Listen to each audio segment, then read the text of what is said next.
कहाँ जाना है आपको? चलो हम छोड़ देते हैं, हम इसी तरफ जा रहे हैं। नहीं, मैं बस से चली जाऊंगी। अरे बस से तो तभी जाओगी जब यहाँ कोई बस रुकेगी। यहाँ कोई बस स्टॉप नहीं है, आ जाओ हम छोड़ देते हैं। अरे डरो मत, हम अकेला नहीं है, हमारे साथ में हमारी भाभी भी है।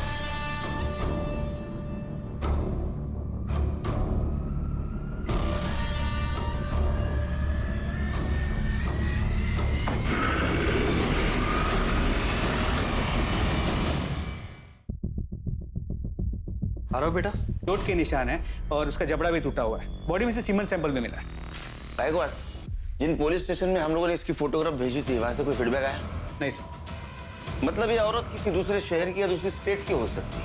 लेकिन इसका सोचने वाली बात है कि एक औरत हाईवे पे अकेले क्या कर रही हो और कोई उसे क्यों इतने बहरे में से मारेगा। तो एक सेकंड। हेलो, कहाँ पर?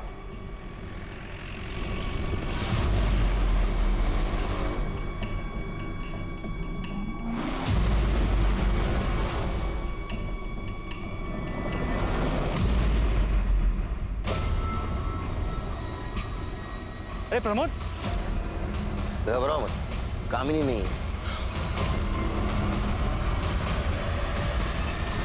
सर क्या लगता है? हाँ सर, टायर के निशान तो वैसे ही। मतलब ये दोनों मर्डर किसी ट्रक या टेम्पो ड्राइवर ने किए। दो अनजान औरतों की लाश पुलिस को मिल चुकी थी। शरीर पर कोई कपड़ा नहीं, दोनों के साथ बलात्कार फिर मर्डर, और वो भी एक ही तरीके से। दोनों क्राइम सीन्स पर अगर कातिल का कोई सुराग था तो वो था टायर का वो निशान जिसे पुलिस ने अपनी इन्वेस्टिगेशन का पहला सिरा बनाया है। लेकिन कामिनी का अब तक कुछ पता नहीं चला था। मीडिया को भी इन केसेस की जानकारी लग चुकी थी और ये खबर टीवी चैनल्स पर दिन रात चल रही थी। मीडिया पुलिस से जवाब मांग रही थी और पुलिस के पास सिर्फ एक प्राइम सस्पेक्ट था, वो अनजान ट्रक ड्राइवर।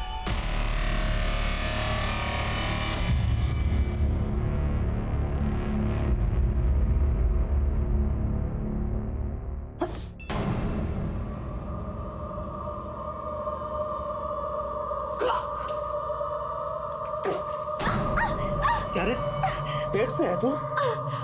कैसे, किधर से आया बच्चा? गंगा करने लगी। तेरे सेठ ने पैसों के बदले तेरे पेट में यह पाप दिया है। कहाँ मुंह काला करा है? नहीं, आप गलत समझ रहे हैं। नहीं, ऐसा नहीं है। ऐसे नहीं है तो फिर कैसा है? कहाँ मुंह काला करा के ये बोल। वो truck driver. Truck driver? Truck driver ने सबको पहचानने वाला? पर हाँ सर, जिन मेन पॉइंट्स पे हमने नाकाबंदी की थी वहां पर भी कोई सस्पिशियस ट्रक या टेम्पो नहीं मिला है। कांस्टेबल कामिनी का क्या हुआ? तो तलाश जारी है, लेकिन अब तक उसका कुछ पता नहीं चल पाया। ये प्रमोद और कामिनी का घरेलू मामला रहेगा। झगड़ा अनबन ऐसा कुछ हुआ होगा उनमें। उनकी शादीशुदा जिंदगी के बारे में कुछ जानते हो? नहीं सर, इस बारे में मुझे कुछ नहीं पता। तो पता करो अपने स्टाफ से, इन दोनों में से किसी का अफेयर चल रहा था क्या? और इस बात की भनक प्रमोद को नहीं लगनी चाहिए। सर, पैसों के लिए पता नहीं कहाँ कहाँ मुंह मारती फिर रही है पेट से। क्या हो रहा है सर? हमें मैडम, ये मेरी बीवी किसी और का पाप अपने पेट में लेकर घूम रही है और जब मैंने इसे पकड़ लिया तो कह रही है कि किसी ट्रक वाले ने इसके साथ जबरदस्ती की है। फेड़ा बना रही है मुझे।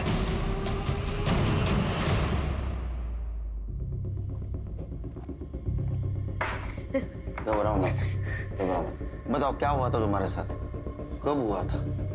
मैं 3 महीने पहले रोड पे बस का इंतजार कर रही थी।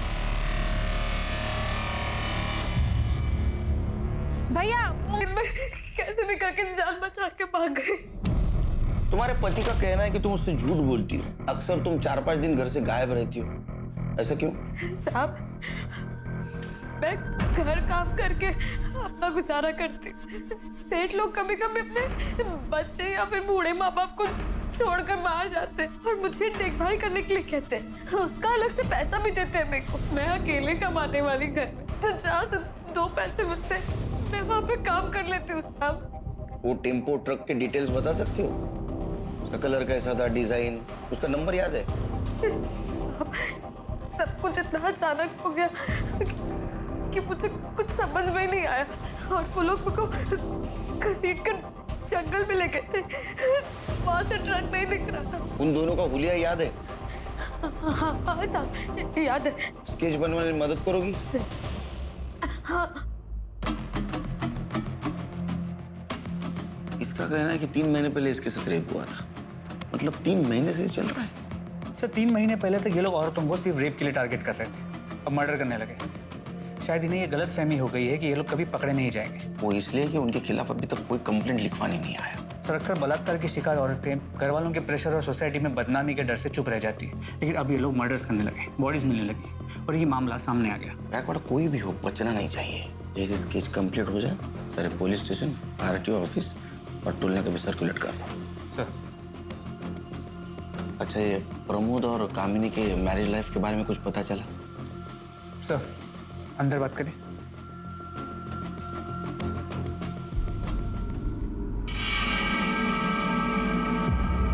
सुनने में आया है कि प्रमोद का हमारे पुलिस स्टेशन के किसी लेडी कांस्टेबल के साथ अफेयर चल रहा है, लेकिन वो कौन है ये नहीं पता चल पाया है। नजर रखो इस प्रमोद पे, और जिस दिन कामिनी गायब हो गई उस दिन का इसका मोबाइल लोकेशन चेक करो। सर साहब मुझे आधे घंटे की छुट्टी मिलेगी, इसको स्कूल छोड़ के आना है। तुम रुको, गायकवाड़ ब्लेजर कांस्टेबलला पाठवा आरो बरोबर। सर चलो बेटा। जा पड़ा।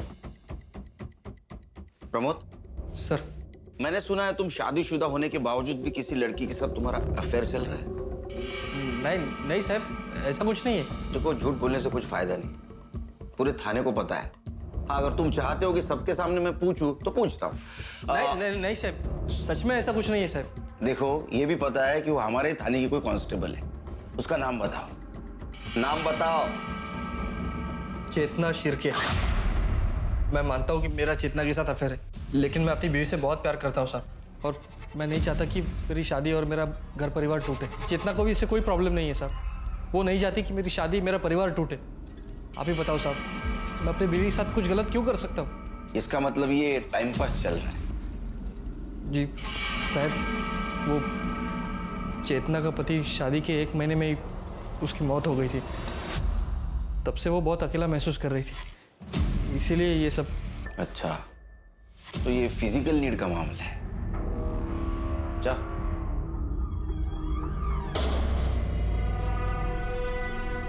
सर क्या आपको शक है कि चेतना और प्रमोद ने मिलकर कामिनी के साथ कुछ किया हो सकता है, ये भी हो सकता है कि प्रमोद को सबक सिखाने के लिए कामिनी खुद गायब हो गई हो। ये भी हो सकता है कि उस ट्रक ड्राइवर की वो शिकार बनी हो। उसकी स्कूटी हाईवे पे बंद पड़ी, उसका फायदा ट्रक ड्राइवर ने उठाया, उसके साथ रेप किया, उसको मार दिया और उसकी बॉडी ऐसे जगह ठिकाने पहुंचाई जहां हम अभी तक नहीं पहुंच पाए, और उसका मोबाइल स्विच ऑफ करके हाईवे पे फेंक दिया, हमें गुमराह कर दिया। साहब कामिनी का पता चल गया। तो बाजू वाले गांव में एक औरत मिली है पुलिस यूनिफॉर्म में। सर सरपंच को बोल दिया है कि हमारे पहुंचने तक उस औरत को वहां से जानना। गायकवाड़,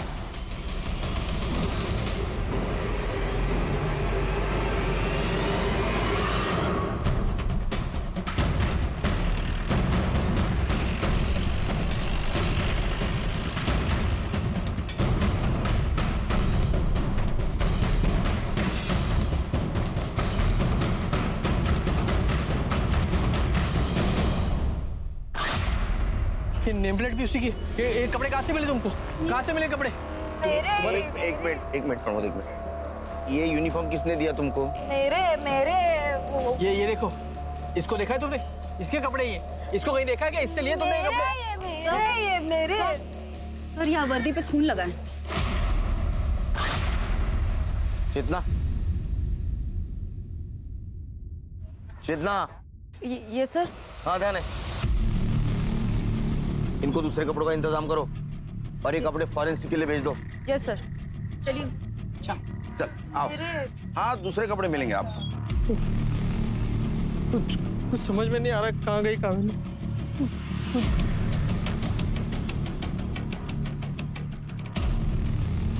गायकवाड़, इसके यूनिफॉर्म पे कामिनी की नेम प्लेट है और कपड़ों पे खून के दाग। इसका मतलब किडनैपर ने कामिनी के कपड़े उतार के फेंक दिए जो इस औरत को मिले, और उसका मोबाइल हाईवे पे फेंक दिया जो उसका मोबाइल का लास्ट लोकेशन था। मतलब कामिनी के पास कपड़े नहीं है जैसे बाकी औरतों के पास नहीं थे। इसका मतलब कामिनी भी उस ट्रक ड्राइवर की शिकार बनी है। और नम्रता के बयान और स्केच के मुताबिक आदमी एक ने दो है जो एक के बाद एक ऐसे घिनौने जुर्म को अंजाम दे रहे हैं। The police is investigating the case. My paintings have been sold like hotcakes. मैं जितना उसकी मुंह की लगना चाहती वो मेरे मुंह नहीं लगती है। मेरे को नहीं बात करने का उससे। जय काय झाला क्यों इतना गुस्से में हो? फिर किससे झगड़ा कर लिया? जिसके पड़ोसी इतने कमीने हैं उसका झगड़ा तो होगा ही ना। जब देखो जब दूसरों के काम में टांग अड़ाने के लिए खड़े हो जाते हैं। अरे अब किसने टांग अड़ा दी तुम्हारे काम में? पर कोशिश तो की ना। अब बारिश में छत ना टपके इस करके मैंने प्लास्टिक डलवाने को 4 लोगों को बुलाया और वो अपना काम कर रहे थे। पता है गायकवाड़, ये जो 2 बॉडी हमें मिली या तो प्रोस्टिट्यूट होगी या भिखारी होंगी, इसलिए उनके जान पहचान वाला अभी तक कोई नहीं आया। देखो, पहली बॉडी हमें मिली हाईवे के राइट साइड के सर्विस रोड पे और दूसरी बॉडी मिली लेफ्ट साइड। मतलब पहले मर्डर के वक्त ट्रक मुंबई से नासिक जा रहा था थाने होकर, और दूसरे मर्डर के वक्त ट्रक या टेम्पो नासिक से मुंबई जा रहा था थाने होकर। सर हमने उस रोड के सभी टोल नाके की सीसीटीवी फुटेजेस को भी चेक किए, लेकिन सर उन टोल नाकों से रोज सैकड़ों ट्रक्स और टेम्पोस निकलते। उनमें से उस एक ट्रक को हम कैसे ढूंढे? पोस्टमार्टम के हिसाब से पहले इन दोनों औरतों पर रेप किया गया, बाद में रेजर ब्लेड से इनका गला काट कर इनको मारा गया। सिर्फ इनमें से बची तीसरी नम्रता नाम की औरत, और मुझे इसमें गड़बड़ लग रही है। एक काम करते, इस नम्रता को क्राइम स्पॉट पे लेके जाते। तो तुम यहाँ बस का इंतजार कर रही थी? हाँ साहब। लेकिन यहाँ तो कोई बस स्टॉप है नहीं। बस वाले को हाथ दिखाओ ना तो वो बस रोक देता है। तो तुमने टेम्पो का हाथ दिखाया? हाँ साहब, वो बहुत देर तक ना कोई बस नहीं आई, तो मैंने सोचा कि टेम्पो वाले को आगे तक छोड़ने के लिए बोल दूं। फिर क्या हुआ? फिर साहब वो लोग मुझे घसीट कर वहां लेके गए।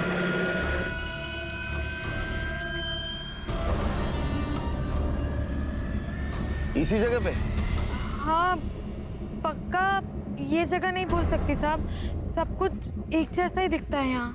तुमने जब पत्थर मारा तो खून आया था? हाँ आया ही होगा, मैंने तो जोर से पत्थर मारा था। उसके बाद मैं भाग गई थी तो ध्यान नहीं दिया। पत्थर कहाँ फेंका?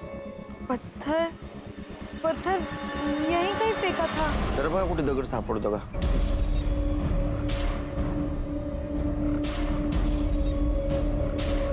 लेकिन सर ये तो श्योर ही नहीं कि ये वो जगह है भी या नहीं। चेतना, इसे घर ले जाओ। Yes sir. चाहिए आप। गायकवाड़, नम्रता दोनों में से सिर्फ एक रेप करता हो, दूसरा सिर्फ देखता हो। इसका मतलब नम्रता पे रेप करने वाला कोई और कल्प्रिट था, और ये मर्डर और रेप केस ये अलग है, क्योंकि नम्रता पे जो रेप हुआ वो 3 महीने पहले हुआ। इसका मतलब गायकवाड़, ये दोनों केसेस अलग अलग है। जो भी है, ये चारों केसेस शहर के 20-30 किलोमीटर के दायरे में ही हुई है। हमें आखिरी बॉडी जो मिली वो मुंबई की तरफ आने वाली सर्विस रोड पे मिली। इसका मतलब ये ट्रक या टेम्पो मुंबई में ही होगा। हो सकता है अगले कुछ दिनों में वो किसी औरत को शिकार बनाने की कोशिश करे। हमें रोड पे नजर रखनी होगी, क्योंकि अगर ये 20-30 किलोमीटर के दायरे में औरतों को शिकार बना रहा है तो ये जरूर जाते वक्त क्राइम करेगा।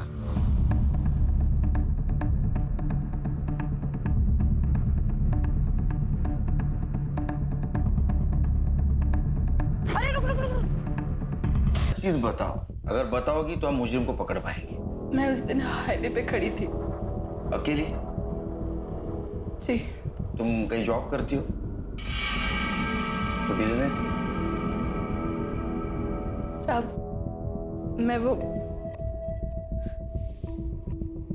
मैं धंधा करती है। मेरी 2 साल की बच्ची है। मेरे को कोई जॉब नहीं मिल रहा था तो मेरे को ये काम करना पड़ा। तो तुम कस्टमर के लिए वहाँ हाईवे पर खड़ी थी? नहीं, मैं उधर गाड़ी से लिफ्ट लेने के लिए खड़ी थी। कस्टमर में मार्केट में ढूंढती है। मेरे को वो टेम्पो वाला सामने से आते हुए दिखा तो मैं लिफ्ट के लिए हाथ दिखाई उसको। भैया मेरे को आगे वाले मार्केट तक छोड़ दोगे? पीछे। और फिर उस वक्त वो औरत कहाँ थी? वो औरत पूरा टाइम उधर ही थी।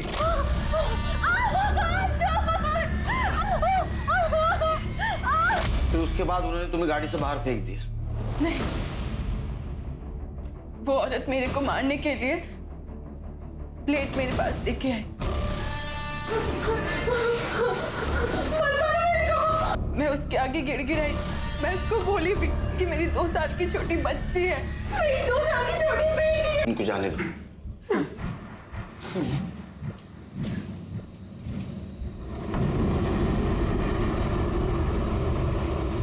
नम्रता का बयान है कि ये 2 आदमी हैं और प्रिया का कहना है कि 1 आदमी और 1 औरत है। या तो ये 2 कोई अलग अलग गैंग है जो एक कांड कर रहे हैं, या तो इन दोनों में से कोई झूठ बोल रहा है। लेकिन कौन? प्रिया या नम्रता? भैया मेरे को आगे वाले मार्केट तक छोड़ दोगे? भैया वो मुझे थोड़ा आगे तक छोड़ देंगे? साहब मैंने झूठ बोला था, मेरा किसी के साथ चक्कर चल रहा है, मैं उसी से पेट से हूँ। ये बात सिर्फ मैंने अपने पति से छुपाने के लिए झूठ बोली। साहब वो बहुत गुस्से वाला है, उसको मेरे चक्कर के बारे में पता चलता तो मार ही डालता मुझको। मैंने टीवी में देखा था साहब कि कोई ट्रक वाला है जो औरतों के साथ जबरदस्ती करता है, बस मैंने उसी का फायदा उठाकर ये झूठ बोला कि उसने मेरे साथ जबरदस्ती की और मैं पेट से हो गई। किसका बच्चा है ये? नाम पता क्या है उसका? मैं सच बोल रही हूँ, बस पति की मार से बचने के लिए झूठ बोला साहब। जाओ, शहर छोड़ के जाने का नहीं। चलो। पुलिस एक बार फिर से असमंजस में थी। 3 औरतों का बलात्कार के बाद कत्ल किया गया था, जबकि चौथी शिकार को बलात्कार के बाद जिंदा छोड़ दिया गया था, और 5वीं नम्रता ने पुलिस को बलात्कार की झूठी कहानी सुनाई थी। इन सभी पहलुओं को देखते हुए पुलिस के लिए अपराधी तक पहुंच पाना बहुत मुश्किल साबित होने वाला था कि आखिर ये अपराधी कौन हो सकते थे। क्यों एक आदमी औरतों के साथ बलात्कार कर रहा था और उसकी साथी औरत औरतों का कत्ल कर रही थी? इन सभी सवालों और इन सभी उलझनों के बीच पुलिस को एक ऐसी जानकारी मिली जिसने इस केस को एक नई दिशा दे दी। सर, चेतना ने हाईवे पे जिस टेम्पो का फोटो लिया था उसके ओनर का पता चल गया। कौन है वो? अरे तुम लोग जरा 2 मिनट इधर ही रुको, मैं कांदा लेकर आती हूँ। अरे कांदा वैसे ही बहुत महंगा है आजकल, छोड़ो ना, बिना कांदे के बना। मालूम है मेरे को, पर तेरे मांस मच्छी बिना कांदे के बनता है क्या? नहीं ना, बोल मांस मच्छी छोड़ेगा तो मैं कांदा नहीं लेगी। हाँ ठीक है, तुम जाओ ले आओ। चलो मैं कांदा लेकर आती हूँ। पापा मुझे आइसक्रीम खाना है। हाय हाय, अरे ये सेठ देना रे छुट्टा देना, देख कितना सुंदर बच्चा है हमारा, आशीर्वाद लगेगा। ए सेठ देना रे, क्या रे सेठ क्या नाटक कर रहा है? देना है। पापा पापा पापा ए क्या रे, क्या हुआ इसको? ए देना रे, ए क्या हुआ? आई बड़ी सवाल उसको। तुम इसी एरिया में रहते हो? हाँ जी। तो तुम्हें वो शंभू पता है, टेम्पो ड्राइवर? हाँ सर, जानता हूँ। कहाँ रहता हो? यहाँ रहते हैं सर।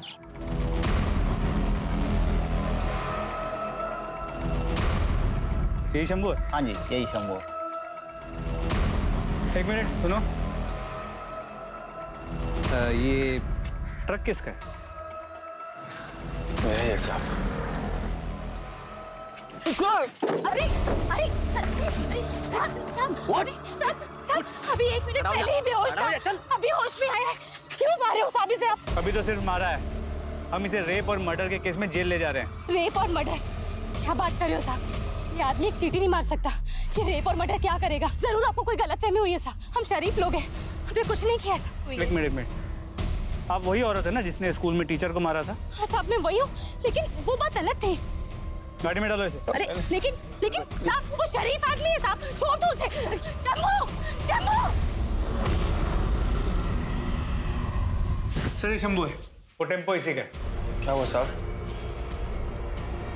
मेरे काम को मारो, तूने मेरी क्या छोड़, पछुआ से तेरे को मैं, तूने मारा।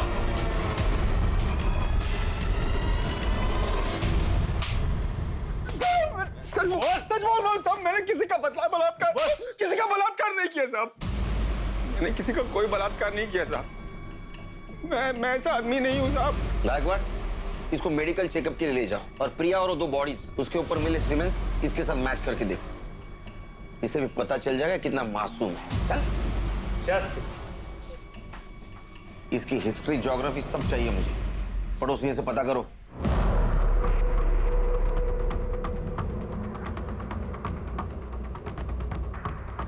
सर, पड़ोसियों के हिसाब से शंभू बहुत ही शरीफ और सीधा साधा आदमी है। वो बस्ती की सभी औरतों को बहन मानता है। अरे नाटक करता होगा अपने एरिया में शरीफ बनने का, जब टेम्पो लेके ट्रिप पे घूमता है तो औरतों के साथ रेप करता है। हो सकता है सर, लेकिन सभी पड़ोसियों ने शंभू के पत्नी के लड़ाकू और झगड़ालू नेचर के बारे में बताया है।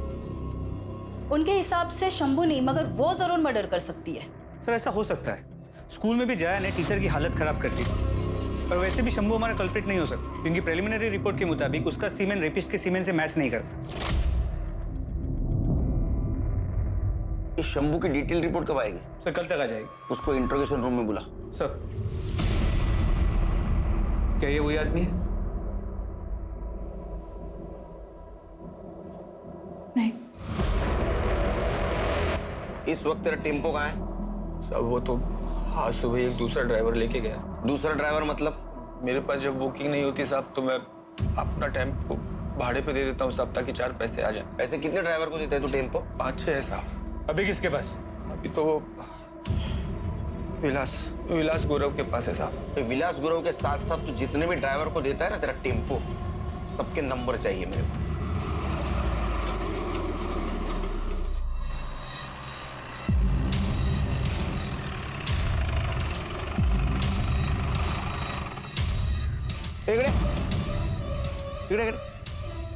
क्या चल रहा है? कल ही तेरे बीवी का अंतिम संस्कार हुआ और आज शुरू? आप जैसा सोच रहे हैं वैसा कुछ भी नहीं है सर। मैं तो चेतना को ये बोल रहा था कि उसके और मेरे बीच में जो कुछ भी था वो अब खत्म हो चुका है। मैं अब सिर्फ अपने बेटे का ख्याल रखना चाहता हूँ, पर वो गुस्सा हो गई। उसे लगा कि मैं उससे नाराज हूँ, उसे पीछे छुड़ाना चाहता हूँ। ठीक है, घर जाओ और बेटे पे ध्यान दो। सर शंभू ने जिन ड्राइवर्स के नाम बताए थे उन्हें और उनके क्लीनर्स को कल रात को उठा लिया था। मेडिकल हुआ उनका? जी सर, लेकिन किसी का भी सीमन मैच नहीं हुआ। और वो शंभू का ड्राइवर विलास गुरु, उसका हुआ मेडिकल? नहीं सर, उसने बताया कि वो कर्नाटका का बॉर्डर क्रॉस कर चुका है, माल डिलीवर करने से पहले वापस नहीं आ सकता। गायकवाड़ एक काम करो, कर्नाटका हाईवे पुलिस को टेम्पो के डिटेल्स भेजो और उनको बोलो जैसे ये टेम्पो दिखता है उसको सीज करो। जी सर। और सर इस शंभू का भी मेडिकल रिपोर्ट आ गया है। और क्या सर, रिपोर्ट और डॉक्टर दोनों का ये कहना है कि ये शंभू ने रेप नहीं किया है। वो रेप तो क्या, उसने आज तक किसी के साथ फिजिकल रिलेशन तक नहीं बनाया, वर्जिन है। क्या? अरे ऐसे कैसे हो सकता है? वो शादीशुदा है, उसको एक बेटा है। और इस बेटे का राज उसकी बीवी जया ही हमें बता सकती है। शंभू मेरे बेटे का सगा बाप नहीं है साहब, वो सौतेला है। जब मेरा बेटा प्रीतम 1 साल का था तो उसके बाप की मौत हो गई थी। शंभू अनाथ था, मेरे पति के परिवार के साथ ही रहता था। मेरे पति के मौत के बाद सभी लोग मेरे पे बहुत गंदी नज़र रखते थे साहब। इस करके बचने के लिए शंभू ने मेरे से शादी की। शादी के 8 साल हो गए हैं साहब, पर उस आदमी ने कभी मेरे को हाथ नहीं लगाया। वो आदमी बहुत अच्छा है साहब। तुम? इतना मारा तेरे को इन लोगों ने, देखना इन लोगों का कभी भला नहीं होगा। तुम शांत हो जाओ जया, शांत हो जाओ। भाई साहब ने मुझे छोड़ दिया जया। छोड़ना पड़ा गायकवाड़, क्योंकि हमारे पास कोई सबूत नहीं है कि शंभू ने उसके टेम्पो से प्रिया को हाईवे पे फेंका। गायकवाड़ कुछ तो मिस कर रहे हैं हम लोग, इसलिए अभी तक हमें क्लू नहीं मिला। सर, जया ने बताया कि 8 साल की शादी में शंभू ने उसे कभी हाथ तक नहीं लगाया। शंभू का जो भी इशू है, जया एक नॉर्मल जिंदगी जी रही है, जवान है, उसकी अपनी जरूरतें होंगी और इन जरूरतों को पूरा करने के लिए हो सकता है उसका किसी के साथ कोई अफेयर। पर सर उसका इस केस से क्या लेना देना? गायकवाड़, हर टेम्पो पे क्लीनर होते हैं, ये शंभू का क्लीनर कौन है देखो। सर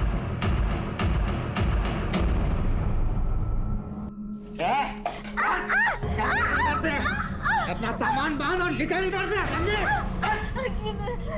ऐसी हालत में मैं अब कहाँ जाऊंगी? माफ कर दो मेरे को, माफ कर दो तुझे, माफ कर दो।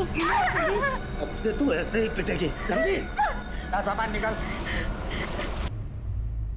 सर, शंभू का टेम्पो वापस आ गया। और वो ड्राइवर विलास गुरु, उसे मेडिकल एग्जामिनेशन के लिए भेज दिया। वो फोरेंसिक टीम को टेम्पो का हर एक इंच स्कैन करने के लिए बोला है।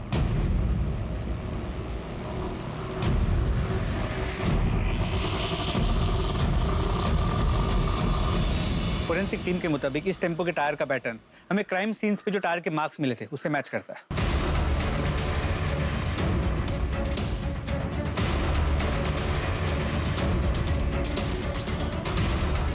गायकवाड़, मिरर पे फिंगरप्रिंट है, इसको फिंगरप्रिंट एक्सपर्ट के पास भेजो।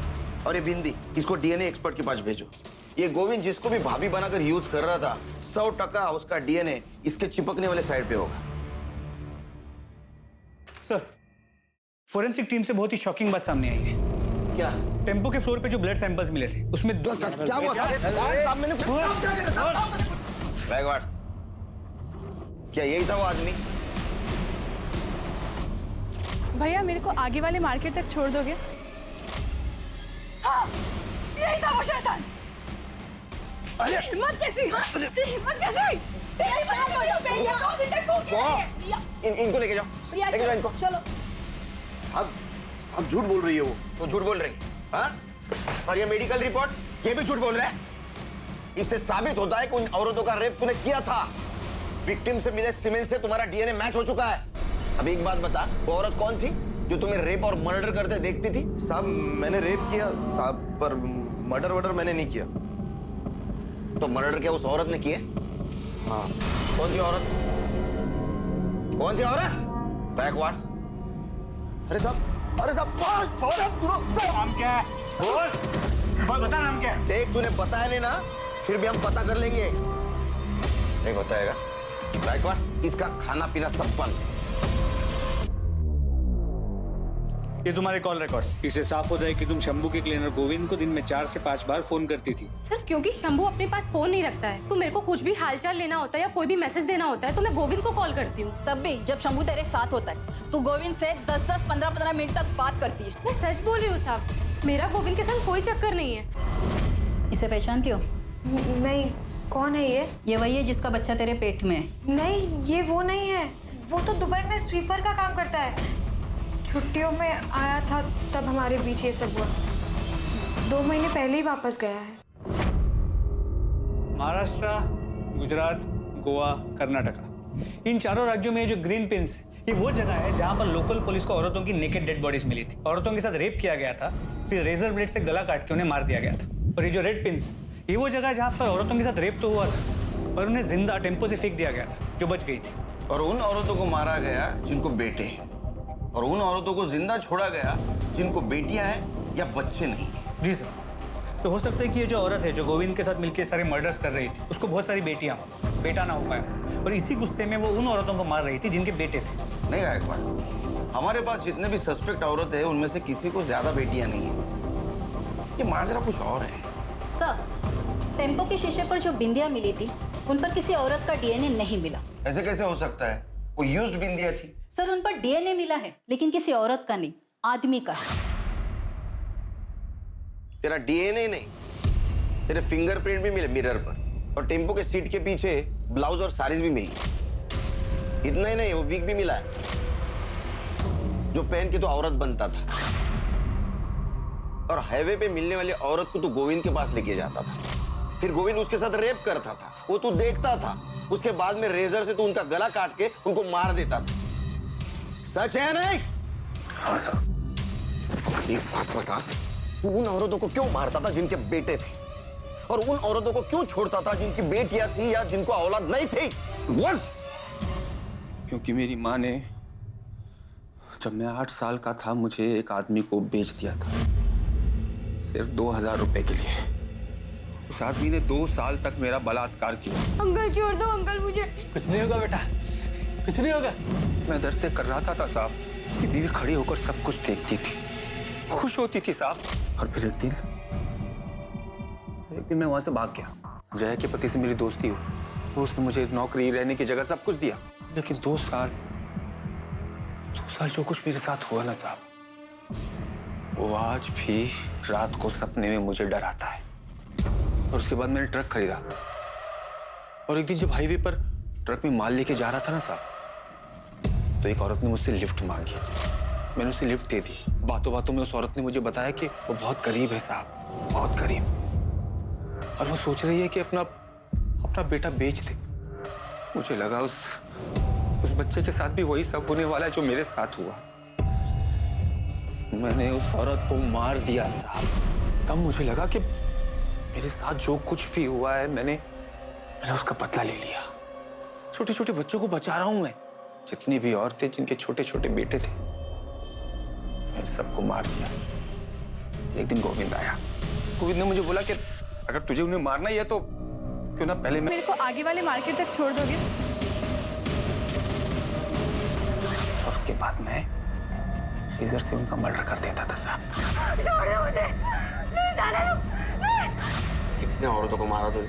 40-50 होंगी साहब। माँ वो गोद, वो दामन, वो छांव है जहां जिंदगी सबसे सुंदर और सुरक्षित महसूस होती है। लेकिन एक माँ का अपने बेटे से विश्वासघात का नतीजा इस कदर डरावना था कि वो हर माँ को दोषी समझने लगा। बच्चे गीली मिट्टी की तरह से होते हैं, उन्हें जिस सांचे में ढालो वो ढल जाएंगे। इसलिए माता पिता, परिवार और समाज की ये सामूहिक जिम्मेदारी है कि वो इस कर्तव्य को समझें, वरना नतीजे इस केस जितने खतरनाक हो सकते हैं। अब मैं अनूप सोनी आपसे विदा लेता हूं। फिर मुलाकात होगी क्राइम पेट्रोल सतर्क के ब्लैक हेडलाइंस अध्याय में एक और नए केस के साथ। और याद रखें, क्राइम और आपके बीच में सिर्फ इतना फर्क है कि आप कितने सतर्क हैं। सतर्क रहें, सुरक्षित रहें।